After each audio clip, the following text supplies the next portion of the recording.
মোহাম্মদ সাল্লাল্লাহু আলহি ওয়াসাল্লামের সাথে আয়েশা রদিয়াল্লাহু আনহার বিয়ের বয়স এই টপিকটা নিয়ে প্রায় বেশ বিতর্ক হয় তাই না?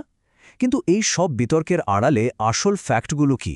চলুন এই আলোচনায় আমরা সব ধরনের আবেগ সরিয়ে রেখে শুধু ঐতিহাসিক তথ্য প্রমাণের দিকে মনোযোগ দেই আর নিরপেক্ষভাবে পুরো ব্যাপারটা খতিয়ে দেখি।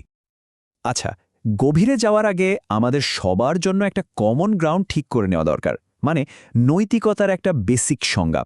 আর এর জন্য আমরা একজন সেকুলার চিন্তাবিদ হুমায়ুন আজাদের একটা কথা ব্যবহার করব। তিনি বলেছিলেন, আমার কোনো কাজ যেন অন্যকে ক্ষতিগ্রস্ত না করে। চলুন এই সহজ কিন্তু খুব শক্তিশালী নীতিটাকেই আমাদের আলোচনার ভিত্তি হিসাবে ধরে নিই। তো এই নৈতিকতার সংজ্ঞা অনুযায়ী যদি আমরা দেখি, তাহলে পুরো আলোচনাটা কিন্তু একদম একটা মূল প্রশ্নে এসে দাঁড়ায়। এই বিয়েতে আয়েশা রাদিয়াল্লাহ কি কোনোভাবে ক্ষতিগ্রস্ত হয়েছিলেন? আমাদের বাকি সব প্রমাণ আর যুক্তি কিন্তু এই একটা প্রশ্নের উত্তর খোঁজার জন্যে। এই প্রশ্নের উত্তর খুঁজতে হলে আমরা কিন্তু শুধু একটা ঘটনাকে আলাদাভাবে দেখতে পারি না। আমাদের প্রথমে বুঝতে হবে ইসলামে বিয়ের জন্য আসলে কি ধরনের নিয়ম বা ফ্রেমওয়ার্ক আছে, মানে কি শর্ত পূরণ করতে হয়, আর সেই নিয়মগুলো কিভাবে বর আর কনে দুই পক্ষেরই অধিকার রক্ষা করে। চলুন সেটা একটু দেখে নেওয়া যাক। দেখুন, মজার ব্যাপার হল কোরআন কিন্তু বিয়ের জন্য কোনো নির্দিষ্ট বয়স ঠিক করে দেয়নি, বরং এটা আরও গভীর একটা বিষয়ের ওপর জোর দিয়েছে। সেটা হলো বিবেকবুদ্ধি বা মানসিক পরিপক্কতা। সূরা নিসায় বলা হয়েছে, এতিমদের সম্পদ তখনই ফিরিয়ে দিতে যখন তাদের মধ্যে সেই পরিপক্কতা আসবে। এ থেকে কি বোঝা যায়? বোঝা যায় যে ইসলামী বিধানে বয়সের সংখ্যার চেয়ে মানসিক ম্যাচুরিটি অনেক বেশি গুরুত্বপূর্ণ। আর এটা হলো একটা খুবই গুরুত্বপূর্ণ সুরক্ষা ব্যবস্থা। ইসলামের একটা মূল নীতিই হল কাউকে ক্ষতিগ্রস্ত করা যাবে না এবং কারো দ্বারা ক্ষতিগ্রস্ত হওয়া যাবে না। এই নীতিটা সরাসরি বিয়ের ক্ষেত্রে অ্যাপ্লাই করা হয়। এর মানে হল একটা মেয়ে শারীরিক এবং মানসিকভাবে প্রস্তুত হলেই কেবল দাম্পত্য জীবন শুরু করতে পারবে। এটা কিন্তু যে কোনো ধরনের ক্ষতি আটকানোর জন্য একটা শক্ত বর্মের মতো কাজ করে। শারীরিক প্রস্তুতির সাথে সাথে আরও একটা শর্ত আছে, যেটা ছাড়া বিয়ে হবেই না। সেটা হলো মেয়ের নিজের সম্মতি। এটা কোনো ছোটখাটো বিষয় নয়, বরং বিয়ের অন্যতম একটা ভিত্তি। সহিহ বুখারী একদম পরিষ্কার করে বলছে, মেয়ের অনুমতি ছাড়া বিয়ে দিলে সেটা বাতিল বলে ধরা হবে। মানে একজন নারীকে তার জীবনের এত বড় একটা সিদ্ধান্তের ব্যাপারে ফাইনাল ক্ষমতা দেওয়া হয়েছে। আর সবশেষে আরও একটা খুব দরকারি সেফটি লেয়ার হল অভিভাবকের সম্মতি। সুনানে ইবনু মাজার হাদিস বলছে যে এই সম্মতিও বিয়ের জন্য অপরিহার্য। ভাবুন তো, এটা একটা ডবল চেক সিস্টেমের মতো কাজ করে। মেয়ের ব্যক্তিগত পছন্দের পাশাপাশি একজন অভিভাবকের সাপোর্টও থাকছে, যিনি নিশ্চিত করবেন যে সিদ্ধান্তটা সব দিক থেকে ঠিক আছে। তাহলে আমরা এখন একটা পরিষ্কার কাঠামো পেলাম। ১. বয়ঃসন্ধি বা পিউবার্টি। ২. শারীরিক সক্ষমতা। ৩. মেয়ের নিজের সম্মতি। আর ৪. অভিভাবকের সম্মতি। এই ৪টা পিলার একসাথে মিলে একটা সুরক্ষিত বিবাহ ব্যবস্থা তৈরি করে।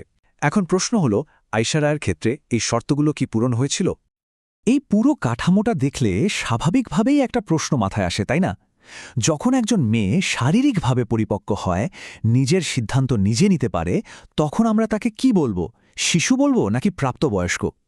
এই প্রশ্নটা কিন্তু প্রাপ্তবয়স্ক হওয়ার আধুনিক ধারণাকে একটু চ্যালেঞ্জ করে।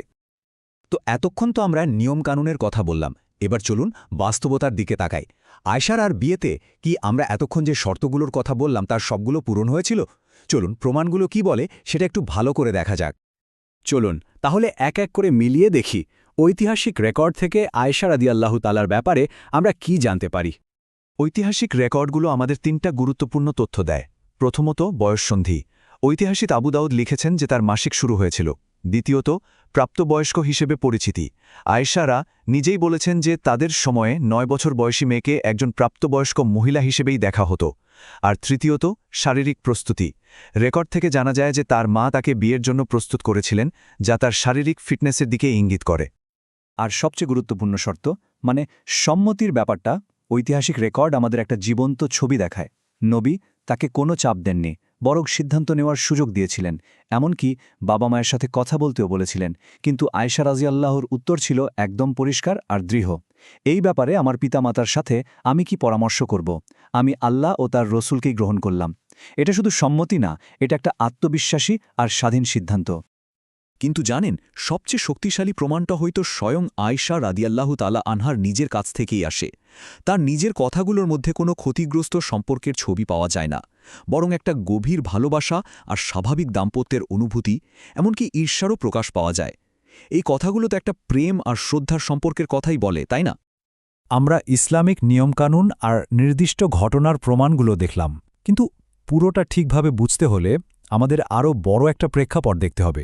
সেটা হলো সময় এবং স্থান। নৈতিকতার মানদণ্ড কি সব সময় সব জায়গায় একই রকম থাকে, নাকি এটা সংস্কৃতি আর যুগের সাথে সাথে বদলায়? এই স্লাইডটা দেখুন, বয়ঃসন্ধির বয়সের কি বিশাল পার্থক্য। নবম শতাব্দীতে ইমাম শাফেই লিখেছেন যে তিনি অনেক 9 বছর বয়সী মেয়েকে ঋতুবতী হতে দেখেছেন। আবার আজকের দিনেও ভারতে বয়ঃসন্ধি শুরু হওয়ার গড় বয়স 8 থেকে 9 বছর, আর হংকংয়ে 7 থেকে 12 বছর। এটা কি প্রমাণ করে? এটাই যে শারীরিক পরিপক্কতার বয়স কোনো একটা নির্দিষ্ট সংখ্যায় বাধা নেই। আর যদি আমাদের মনে হয় যে আজকের দিনে স্ট্যান্ডার্ডটাই একমাত্র সঠিক, তাহলে চলুন একটু অতীতে ফিরে যাই। খুব বেশি দূর না, মাত্র 150 বছরেরও কম সময় আগে আমেরিকায় 1880 সালের এই ডেটা দেখুন। তখনকার অনেক রাজ্যে সম্মতির আইনগত বয়স ছিল মাত্র 10 বছর। এটা আমাদের জোর দিয়ে মনে করিয়ে দেয় যে আইন আর সামাজিক নিয়ম সময়ের সাথে সাথে কতটা পাল্টাতে পারে। আর সবচেয়ে অবাক করা উদাহরণ সম্ভবত এটা। 1880 সালে আমেরিকার ডেলাওয়্যার রাজ্যে আইনসম্মতভাবে সম্মতির বয়স ছিল মাত্র 7 বছর, জি 7। এই একটা তথ্যই তো যথেষ্ট এটা বোঝানোর জন্য যে আমরা আজকের মানদণ্ড দিয়ে অতীতের বিচার করতে পারি না। আইন বলুন বা নৈতিকতা, দুটোই কিন্তু তার নিজের সময় আর সংস্কৃতির মধ্যেই তৈরি হয়। তো সব প্রমাণ আর প্রেক্ষাপট দেখার পর আমরা এই আলোচনার শেষে কিছু প্রশ্ন রেখে যেতে চাই।